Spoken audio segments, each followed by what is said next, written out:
అన్న ఒక పక్క కూటమి ప్రభుత్వంలో పవన్ కళ్యాణ్ గారు డిప్యూటీ సీఎంగా ఉన్నారు.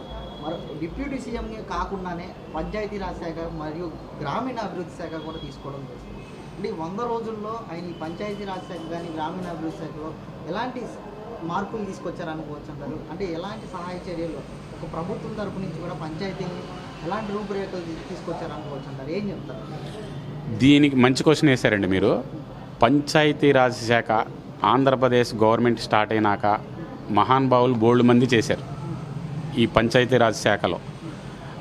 వాళ్ళందరూ చేసింది ఒక ఎత్తు అయితే, పవన్ కళ్యాణ్ గారికి ఆ పదవి ఇవ్వగానే, అంటే 5 పదవులు ఇచ్చారండి, ఉప ముఖ్యమంత్రి కానీ, అటవీ శాఖ కానీ, పంచాయతీ గ్రామీణ ఇలాగా.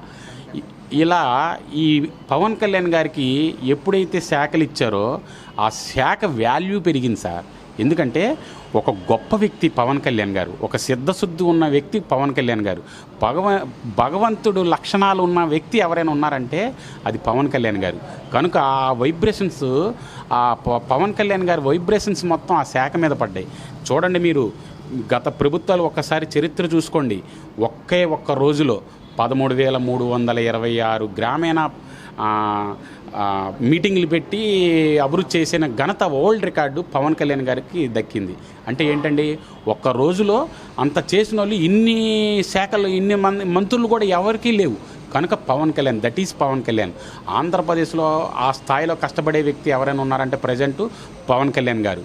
కనుక అదే కాకుండా ఒక గ్రామానికి ₹1,00,000 రిలీజ్ చేసిన, అంటే సెంట్రల్ గవర్నమెంట్తో లౌక్యంగా ఉండి, ఇక్కడ కూటమిలో లౌక్యంగా ఉండి, ప్రజలకి ఏమి సమకూర్చాలన్న తెలివితేటలు పవన్ కళ్యాణ్ గారి.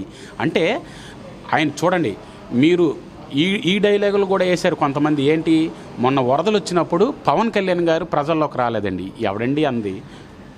ఎవడండి చెప్పింది? ఇష్టాసరంగా మాట్లాడడం కాదు, పవన్ కళ్యాణ్ గారు ప్రజల్లోనే ఉన్నాడు. లేకపోతే ఒక్క రోజులో 13,000 మంది రీచ్ అయ్యారు, పంచాయతీరాజు రీచ్ అయ్యారంటే ఏంటి? కనుక అవన్నీ అబద్ధాలు.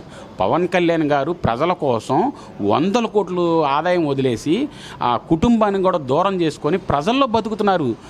మీరు తెల్లవారితే మీరు ఎక్కడైనా రమ్మనండి, మంగళగిరి ఆఫీసులోనే ఆయన మొత్తం క్యాంపస్ పెట్టుకొని పనిచేసే వ్యక్తి పవన్ కళ్యాణ్ గారు. ప్రతి ఓడు కూడా నోటుకొచ్చినట్టు మాట్లాడేయడం తప్ప వీళ్ళకి ఏమీ తెలియదు. మీరు రమ్మనండి, నేను చూపిస్తా. మాది విజయవాడ, పక్కనే మంగళగిరి, 20 కిలోమీటర్లు మా పవన్ కళ్యాణ్ గారి ఆఫీస్ ఉంది. ఆయన ఎలా పనిచేస్తున్నాడో నేను చూపిస్తా. అంతే తప్ప ఎవడో నోటికి వాగాడంటే ఆడిది కరెక్ట్ కాదు. పవన్ కళ్యాణ్ గారు ఆంధ్రప్రదేశ్లో ఈ 100 రోజుల్లో బోల్డ్ మంచి పనులు చేశారు. అవి మీకు రమ్మనండి, నేను చెప్తా సమాధానాలు. డిబేట్కి రమ్మన్నానండి. అంతే తప్ప పవన్ కళ్యాణ్ గారు మహానుభావుడు. ఆయన్ని కావాలని, ఆయన్ని ఇరికించాలని ఏదో ప్రయత్నాలు చేస్తున్నారు. వీళ్ళ వల్ల కాదు.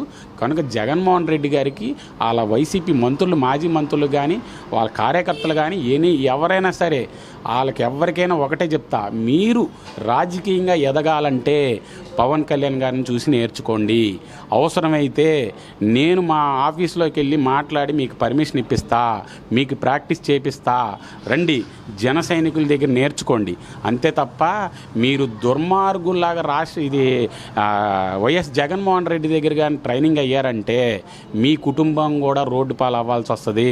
కనుక మీరు ఏమైనా భవిష్యత్తులో రాజకీయాల్లో ఎదగాలంటే మా జన సైనికులను చూసి నేర్చుకోవాలని ఈ సందర్భంగా తెలియజేస్తాను.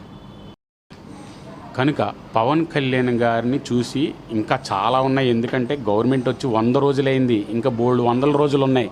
కనుక ప్రతి ఒక్కరు కూడా నేర్చుకోవాల్సిన అవసరం ఉంది. ఇది చాలా మంచి ప్రభుత్వం అండి.